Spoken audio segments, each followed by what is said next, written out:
You're back with Focus on GRA. Besides continuous training, monitoring of customs officers have been ongoing as the GRA moves forward with its plans to root out corruption and other scourges among its employees. It's Monday. For many, it's the first working day of the week, but for the custom officers, it's the most important day of the week. Before they examine any customs entry, evaluate any forms, or conduct any inspections, they themselves must be examined. It is not a written examination, but a physical one. Shoes must be well polished, clothing well ironed with razor-sharp seams, shirts neatly tucked away, and their hair well groomed. Customs insignia must be in place and uniform must be completed with a customs tie. As custom officers make preparation for the start of the working day, they must ensure that their attire is up to the standards set by the newly appointed Deputy Head of Customs and Excise Operations. For Mr. Lancelot Wills, the objective of the exercise is to change the perception of custom officers within the public domain and restore the high level of professionalism and confidence in the officers and the agency.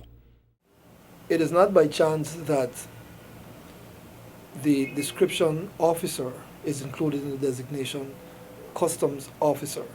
In fact, lots of people do not know that customs officers under the Customs Act, Chapter 8201, Section 3, share powers of the police.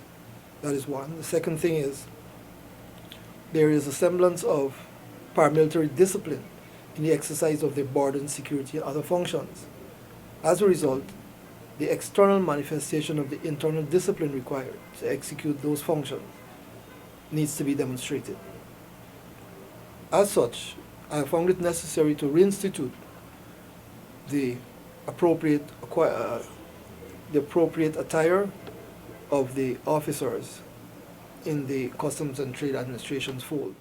The integrity of the custom officers have often been questioned. In the past, many custom officers have fallen prey to bribery and other malfeasance and had to part ways with the Guyana Revenue Authority. It is also widely perceived that due to corrupt practices, custom officers are able to live extravagant lifestyles. While some cases have been proven true, the fight have begun to remove the stigma attached to the custom officers. One of the lingering questions and concerns out there is that of the integrity of officers.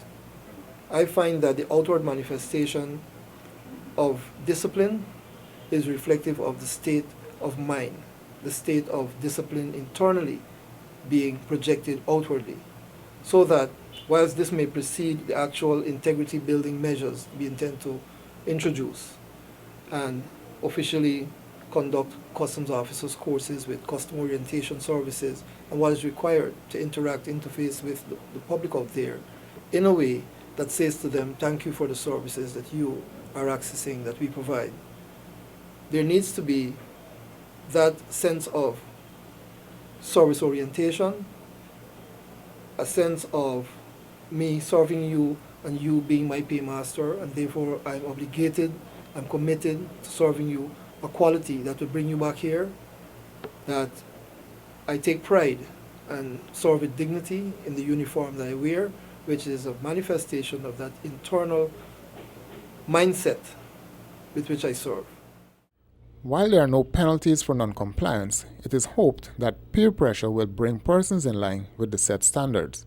Failing to subscribe to the attire does not in any way attract any harsh penalties. What it does do, it says that you are not as uniformed in your approach as the others are.